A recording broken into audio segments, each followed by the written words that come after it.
Welcome to J&J's test video of 5962. This is an 03 Hummer. I believe this is atomic orange.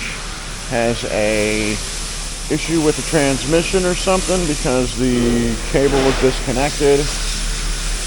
Not hit anywhere, but it is not rusty, so that's good. Motor sounds nice. It's got about 214,000 on it. Give you a little thing. Walk around again. Passenger mirror does fold.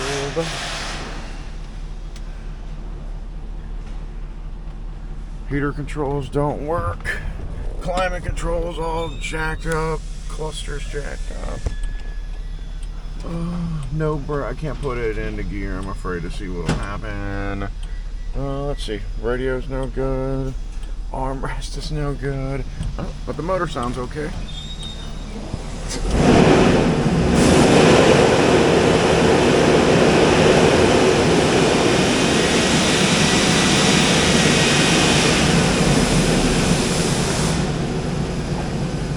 No noise, no smoke.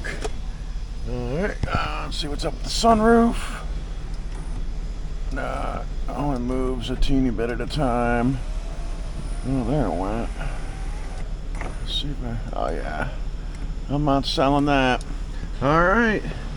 As a matter of fact, that's it. As always, thank you for watching. And have your pets spayed and neutered. I'll show you what this thing looks like. It's got an old billet front end on it, but most of it's corroded. But thank you again.